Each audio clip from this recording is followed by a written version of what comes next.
दोस्तों आज की डेट में बिल्ली और चूहे के बीच बहुत गहरी दुश्मनी है। दोनों एक दूसरे की जान के दुश्मन हैं। लेकिन एक समय था जब दोनों कसम से बहुत पक्के दोस्त हुआ करते थे। क्या आप जानते हैं ये दोस्ती दुश्मनी में कैसे बदली? चलिए हम थोड़ा फ्लैशबैक में चलते हैं, आपको समझाते हैं इत्मीनान से। एक बार एक छोटा सा गांव था, चंदनपुर नाम था उसका। उस गांव के मुखिया के यहाँ अनाज का एक गोदाम था। उसी गोदाम में वो रहता था और उसी गोदाम में रहता था एक छुटकू चूहा। अनाज खा खा कर एकदम मोटा ताजा हो गया था।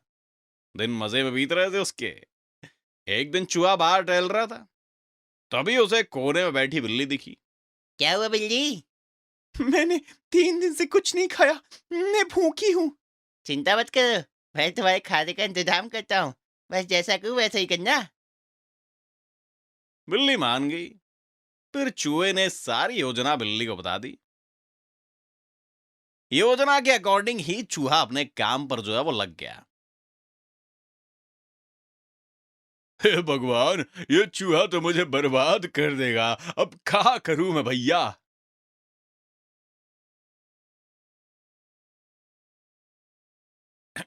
ये लो क्यूटी, पी लो। तुम यही रहोगी मेरे घर में ताकि कोई चूहा ना आ सके। बिल्ली ने दूध पिया और मस्ती से टहलती हुई चूहे के पास गई। दोस्त, तुम्हारी योजना तो कमाल की थी।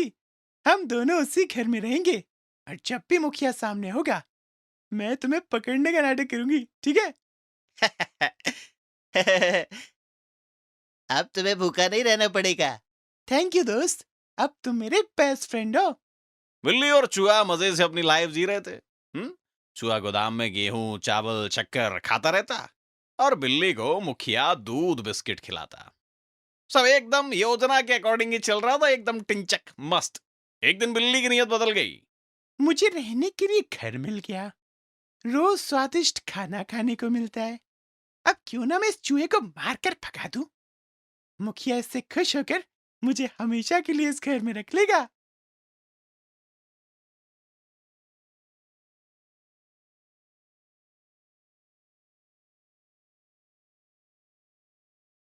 मुखिया ये देखकर बड़ा खुश हुआ। बिल्ली भी पूरी मौज में थी, लेकिन बेचारा चूहा बाहर अधमरा पड़ा था। बहुत दर्द हो रहा है। पता नहीं मैं बच भी पाऊंगा कि नहीं। तभी वहां एक चिड़िया आई, चूहे को उठाकर ले गई। फिर कुछ दिन बीत गए। चूहा बिल्कुल टिंच हो चुका था, मतलब स्वस्थ हो चुका था, और एक नया दोस्त भी उसको मिल गया था, वही चिड़ैया। लेकिन मुखिया और बिल्ली, यार, अब मेरे घर में और गोदाम में कोई चूहा नहीं है, फिर मैं इस बिल्ली को मुफ्त में खाना क्यों खिलाऊं? बिल्ली को अब चूहे के साथ किए बर्ताव का पछतावा हो रहा था। वो सोच रही थी कि चूहा था तभी तक मुखिया उसे घर में खाना देता था। तभी उसे सामने से आता हुआ चूहा दिखा। अरे चूहे मेरे दोस्त, तुम कैसे हो? मेरे साथ विश्वासघात करके पूछती हो मैं कैसा हूँ? इसे सबक सिखाना होगा। कुछ मत पूछो। कई दिनों से भूखा हूँ दोस्त। तो चलो मुखिया के घर, फिर से वही योजना। चलो मित्र। अरे ये मूर्ख तो फिर मान गया। चूहा जो है वो योजना के अनुसार फिर से मुखिया के घर में चला गया। हे भगवान, ये चूहा फिर आ गया। बिल्ली को भगाकर मैंने गलती कर दी। वाह बिल्ली, तुम आ गई।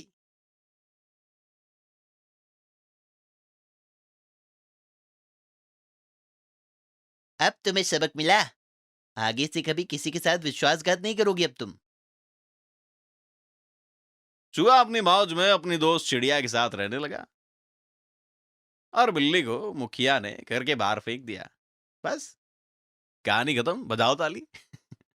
चैनल को सब्सक्राइब करो।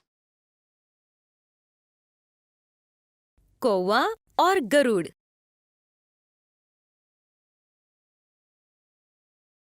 नमस्ते बच्चों, आज हम एक गरुड़ और कौवे की कहानी का आनंद लेंगे। एक जंगल में एक पेड़ पर एक कौवा अपने घोंसले में रह रहा था। उस जंगल में एक बड़ा पहाड़ था। उस पहाड़ की चोटी पर एक गरुड़ रहता था।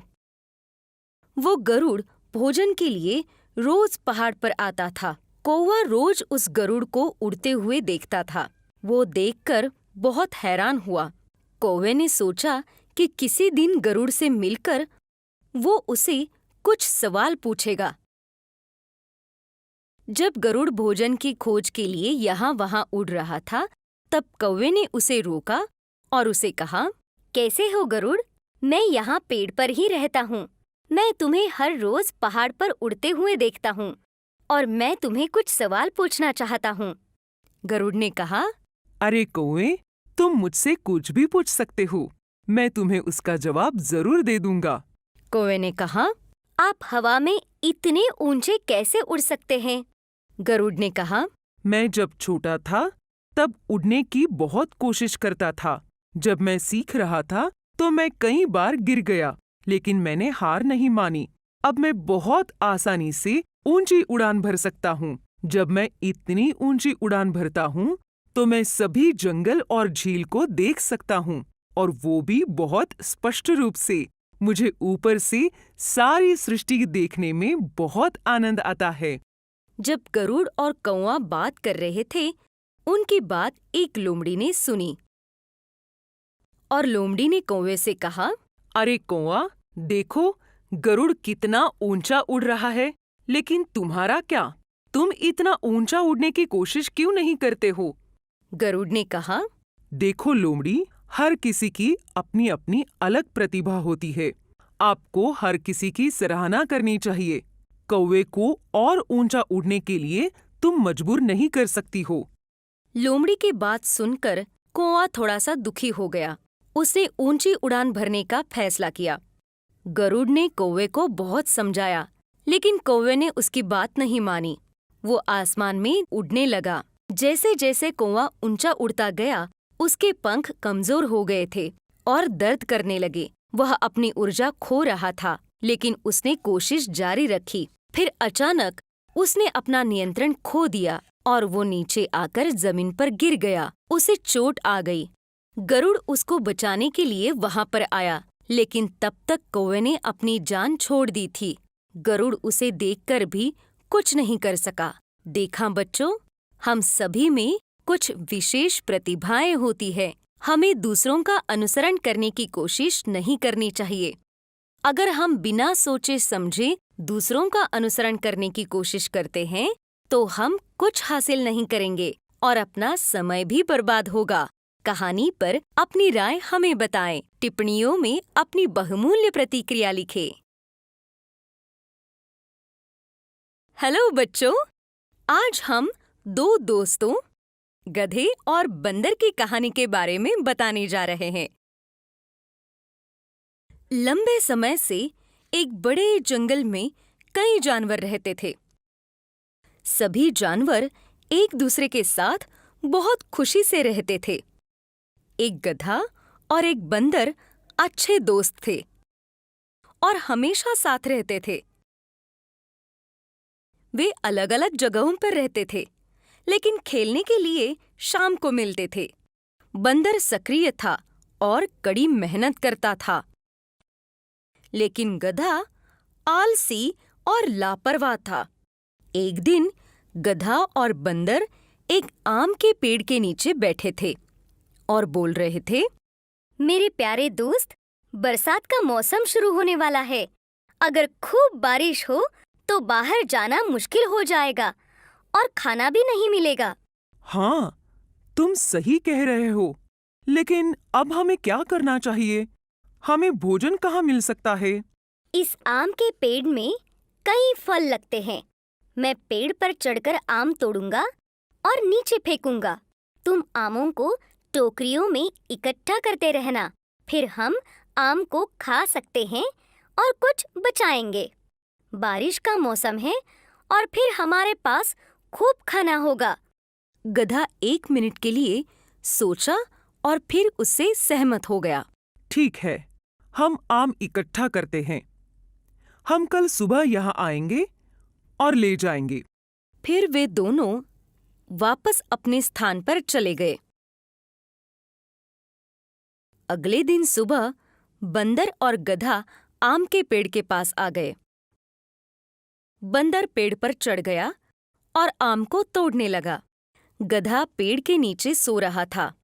वही बंदर ने सारे आम को तोड़ दिया।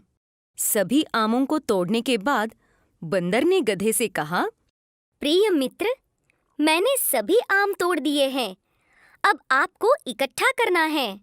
मैं कुछ देर सोना चाहता हूँ। बाद में उन्हें इकट्ठा करूँगा। बंदर ने कुछ नहीं कहा। उसने आमों को इकट्ठा किया और घर चला गया। अगले दिन फिर से बंदर और गधा आम के एक और पेड़ के पास चले गए, जबकि गधा पेड़ के नीचे सो रहा था। आमों को तोड़ने के बाद बंदर ने गधे को उन्हें इकट्ठा करने के लिए कहा, गधा, मैंने आम काटे हैं। अब जाओ और उन्हें इकट्ठा करो। मैं अब काम नहीं करना चाहता हूँ। मैं इसे बाद में करूँगा। आप अपने आमों को लेकर घर जाइए, मैं बाद में आऊँगा। बंदर को गुस्सा आ गया और वह आधे आम लेकर चला गया। गधा अभी भी आम को इकट्ठा किए बिना पेड़ के नीचे सो रहा था। 1 घंटे के बाद भारी बारिश होने लगी। गधा उठा और बारिश को देखा। अरे नहीं, मैंने तो आम भी इकट्ठा नहीं किया। अब बारिश शुरू हो गई। अब क्या करना चाहिए? ये कहते हुए गधा घर चला गया। जैसे ही बारिश शुरू हुई, गधा भोजन के लिए बाहर नहीं जा सका। वह कई दिनों तक बिना भोजन के कारण भूखा रहा। तब उसे काम करने का मूल्य समझ में आया। लेकिन बंदर ने बारिश से पहले ही अपना भोजन इकट्ठा कर उसे बचाकर रखा था, इसलिए वो बहुत खुश था। बच्चों, मुझे आशा है कि आपने सबक सीखा होगा। हमें बंदर की तरह काम करना चाहिए, फिर हम पीड़ित नहीं होंगे। यदि हम गधे की तरह आलसी हैं, तो हमें बाद में पीड़ित होना पड़ेगा। कहानी का नैतिक ये है कि आलस बुरी किस्मत देता है, और यदि हम आलसी हैं, तो हमें जीवन में सफलता नहीं मिलेगी। कहानी पर अपनी राय हमें बताइए। टिप्पणियों में अपनी बहुमूल्य प्रतिक्रिया लिखें।